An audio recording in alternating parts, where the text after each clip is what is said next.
आप सब मुझे मेरा नाम है विजय आहिर और मैं यूरोप कंट्री की इन्फॉर्मेशन देता रहता हूँ और मेरे चैनल का नाम है इंडिया टू यूरोप। तो दोस्तों आज मैं बात करना चाहूँगा कि हमें यूरोप में जाना तो कौन सी कंट्री जाना चाहिए। तो मैं दोस्तों आज बताना चाहूँगा कि वो कंट्री में हमें कितनी सैलरी मिलती है और कौन सी कंट्री में जाना चाहिए। और उसकी वर्क परमिट भी हम इंडियन को जल्दी लग जाती है। कहने का मतलब कोई कोई कंट्री में टाइमिंग लगता है और कोई कोई कंट्री में क्या है कि जल्दी भी वर्क परमिट मिल जाती है। तो दोस्तों मैं बात करूँ कि पहले नंबर पे क्रोशिया है। क्रोशिया का पर फिलहाल अभी टाइमिंग लग रहा है 6 महीने 7 महीने 8 महीना पकड़ के चलो। और क्रोशिया में बंदा कितना कमा सकता है, तो क्रोशिया की मैं बात करूँ तो मिनिमम समझ लो कि 700-800 यूरो से लेके 1000 यूरो तक बंदा कमा सकता है। 1000 ओवर टाइम लेके 1000-1200 यूरो तक बंदा कमा सकता है क्रोशिया में। तो पहला क्रोशिया है, पर क्रोशिया में क्या है कि अभी 6 महीना 7 महीना वेटिंग लगता है, तो क्रोशिया भी आप जा सकते हो। दूसरे नंबर पे मैं बात करूँ तो लिथुआनिया कंट्री है। तो लिथुआनिया कंट्री में क्या है कि लिथुआनिया कंट्री में बंदा समझ लो कमाने का तो समझ लो 800-900 यूरो से सैलरी स्टार्ट होती है और 1200 यूरो तक जाती है। ये नॉर्मली कैटेगरी में मैं बात करता हूँ, जो जनरल कैटेगरी में मैं बात करता हूँ। तीसरे नंबर पे कंट्री है स्लोवाकिया। तो स्लोवाकिया में क्या है कि स्लोवाकिया में भी बंदा समझ लो 1000 यूरो तक कमा सकता है।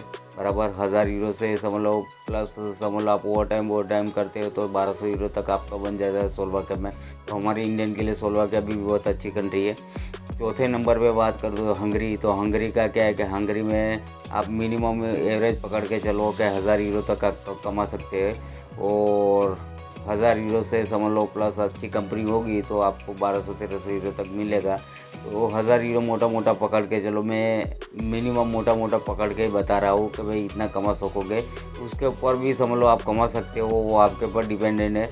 मैं अभी मोटा मोटा ही बता रहा हूँ कि एवरेज सैलरी आपकी क्या बनेगी। पर ओवर टाइम मिनिमम समझ लो यूरोप में मैं बात करता हूँ तो 800-900 यूरो होता है सैलरी, और ऊपर से समझ लो तुम्हारा ओवर टाइम सब कुछ लगता है तो 1200-1300 यूरो बनता है। बताओ। तो ये चौथे नंबर की कंट्री थी। तो ये सब कंट्री में क्या है आप अच्छा कमा सकते हो।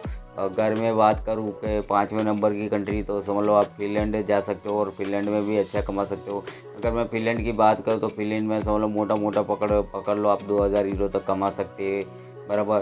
फिर बाद में चेक रिपब्लिक है, तो चेक रिपब्लिक भी आप जा सकते हो। चेक रिपब्लिक की भी मैं बात करूँ तो 1200 यूरो कमा सकते हो। बराबर। और जर्मनी भी जा सकते हो। जर्मनी का भी वीज़ा वर्क परमिट अच्छी दे रही है तो जर्मनी भी जा सकते हो। जर्मनी आप मिनिमम 1500 यूरो कमा सकते हो। और लग्जमबर्ग की मैं बात करूँ तो लग्जमबर्ग में भी आप समझ लो 2000 यूरो के ऊपर कमा सकते हो। बराबर। तो ये सब कंट्री में क्या होता है कि देखो, अगर छोटी कंट्री होगी तो उधर कम सैलरी मिलेगी, बड़ी कंट्री होगी तो उधर ज़्यादा सैलरी मिलेगी। अगर मैं बात करूँ तो जर्मनी में, तो जर्मनी में बंदा मिनिमम 1500 यूरो तक कमा सकता है। लग्जमबर्ग की बात करूँ तो लग्जमबर्ग में मिनिमम 2000 यूरो से ऊपर ही कमा सकता है, 3000 भी यूरो कमा सकता है। मैं मिनिमम बात करता हूँ, मैं ज़्यादा कोई सैलरी में कम से कम जो सैलरी मिलने वाली है उसके ऊपर ही बात करता हूँ। तो ये सब कंट्री में क्या आप इतना कमा सकते हो, और हमें इंडियन के लिए अभी अच्छी वर्क परमिट दे रही है और हमें इंडियन लोगों को जाना भी चाहिए। तो ये 10-12 कंट्री है जो इंडियन को क्या है कि वर्क परमिट अच्छी दे रही है। और कहने का मतलब कि ओवरऑल आप आपने गिने तो लाख रुपया मिनिमम आप लाख रुपये कमा सकते हो।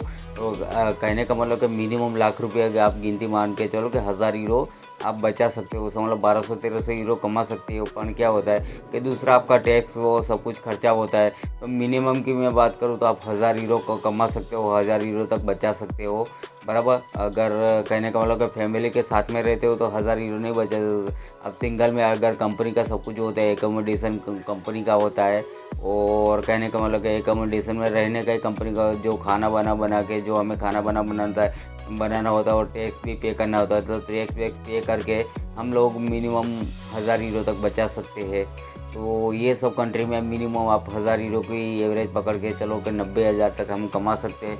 क्योंकि क्या 90,000 का कमाना कहने का मतलब अच्छा है, क्योंकि इंडिया में क्या होता है कि इंडिया में हमारी सैलरी समझ लो 30,000 35,000 या उतना ही जाती है। तो 90,000 रुपया तो हमारे लिए अच्छा है।